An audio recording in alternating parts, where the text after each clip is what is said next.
আমাদের এই বিশাল পৃথিবী পৃষ্ঠের প্রায় 70 ভাগই হলো জল। এই অথ জলের নিচে লুকিয়ে আছে এমন এক জগৎ যা আমাদের কল্পনার বাইরে। আর সেখানেই ঘটে এমন সব ঘটনা যার ফলে মুহূর্তের মধ্যে ধ্বংস হয়ে যেতে পারে উপকূলের পর উপকূল। আজ আমরা জানবো প্রকৃতি এক ভয়ঙ্কর সুন্দর কিন্তু বিধ্বংসী রূপ সুনামি সম্পর্কে। কিভাবে সমুদ্রের শান্ত জল হঠাৎ করে হয়ে ওঠে 30 মিটার উঁচু এক দানবীয় ঢেউ। চলুন ডুব দেওয়া যাক সেই রহস্যের গভীরে। সুনামির পেছনের মূল খলনায়ক হলো টাইটানিক প্লেটের নাড়াচাড়া। আমাদের পৃথিবীর উপরিভাগ আসলে অনেক টুকরো প্লেট দিয়ে তৈরি, যা অনেকটা পাজেলের মতো। এই প্লেটগুলো পৃথিবীর গলিতে কেন্দ্র করে উপর ভেসে বেড়ায়। যখন সমুদ্রের নিচে দুটি প্লেট একে অপরের দিকে এগিয়ে আসে, তখন একটি ভারী প্লেট হালকা প্লেটের নিচে ঢুকে যায়। এই প্রক্রিয়াকে বলা হয় সাবডাকশন। এই দুটো প্লেটের সংযোগস্থলে বছরের পর বছর ধরে খুব শক্তি জমা হতে থাকে। ঠিক যেমন একটি কাঠের টুকরাকে বাঁকাতে থাকলে তাতে শক্তি জমা হয়, তেমনি একটা সময় আসে যখন এই জমে থাকা শক্তি হঠাৎ করেই মুক্তি পায়। কাঠের টুকরাটি যেমন হঠাৎ করেই ভেঙে সোজা হয়ে যায়, তেমনি একটি প্লেট ভয়ঙ্কর শক্তি নিয়ে উপরের দিকে লাফিয়ে ওঠে। ভাবুন তো, সমুদ্রের তলদেশ যদি হঠাৎ করে কয়েক মিটার উপরে উঠে যায় তাহলে কি হবে? উপরের পুরো জলরাশিও এর সাথে উপরে উঠে যাবে। তৈরি হবে বিশাল এক ঢেউ। কিন্তু মজার ব্যাপার হলো, গভীর সমুদ্রে এই ঢেউয়ের উচ্চতা থাকে মাত্র কয়েক ফুট।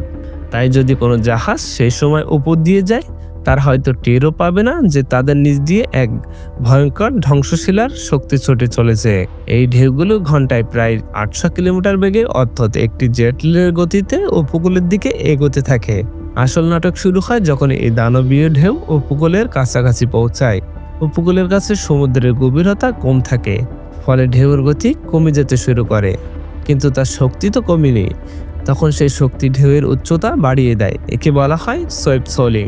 যে ঢেউটি গভীর সমুদ্রে ছিল মাত্র কয়েক ফুট উঁচু, সেটি উপকূলের কাছে এসে 30 মিটার বা 10 তলার বাড়ির সমান উঁচু হয়ে যেতে পারে।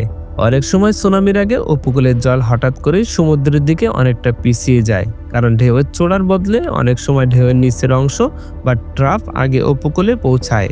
এই দৃশ্য দেখে অনেক কৌতূহলী হয়ে সমুদ্রের দিকে এগিয়ে যায়, কিন্তু কয়েক মিনিট পরে ধেয়ে আসে ভয়ঙ্কর সেই জলোচ্ছ্বাস। ইতিহাসের সবচেয়ে ভয়াবহ সুনামিগুলো একটি ঘটেছিল 2004 সালে ভারত মহাসাগরে।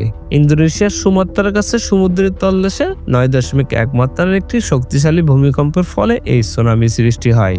এর ফলে যে ঢেউ তৈরি হয়েছিল তার শক্তি ছিল হিরোশিমায় ফেলা পারমাণবিক বোমার চেয়ে প্রায় 23,000 গুণ বেশি। এই সুনামিতে প্রায় 30,40,000 মানুষ প্রাণ হারিয়েছিল এবং এর প্রভাব পড়ছিল ইন্দোনেশিয়া থেকে শুরু করে আফ্রিকা পর্যন্ত। ঢেউয়ের উচ্চতা কোথাও কোথাও 30 মিটার পর্যন্ত পৌঁছে গিয়েছিল। যদিও বেশিরভাগ সুনামি ভূমিকম্পের কারণে হয়, তবে এর চেয়েও কিছু কারণ আছে, যেমন সমুদ্রের নিচে আগ্নেয়গিরির আগ্নেয় উৎপাত, বিশাল এক ভূমিধস, অথবা মহাকাশ থেকে ছুটে আসা বড় কোনো উল্কাপিণ্ড যদি সমুদ্রে পড়ে তাহলে সুনামি হতে পারে। তাহলে প্রশ্ন হলো, এই ভয়ঙ্কর প্রাকৃতিক দুর্যোগ থেকে বাঁচার কি কোনো উপায় নেই? আছে। 2004 সালে সুনামির পর বিশ্বজুড়ে সুনামি সতর্কীকরণ ব্যবস্থা আরও উন্নত করা হয়। সমুদ্রের তলদেশে বসানো প্রেসার সেন্সর জলের চাপের যে কোনো পরিবর্তন শনাক্ত করে। সেই তথ্য স্যাটেলাইটের মাধ্যমে মুহূর্তে পৌঁছে যায় বিভিন্ন দেশের সতর্কীকরণ কেন্দ্রে। ফলে উপকূলের মানুষদের সরিয়ে নেওয়ার জন্য কিছুটা সময় পাওয়া যায়। প্রকৃতির এই বিশাল শক্তির কাছে মানুষ হয়তো অসহায়, কিন্তু জ্ঞান প্রযুক্তির সঠিক ব্যবহারই পারে আমাদের জীবন রক্ষা করতে। তাই প্রকৃতির খেয়ালকে বোঝা এবং তার সাথে মানিয়ে চলাই আমাদের একমাত্র পথ।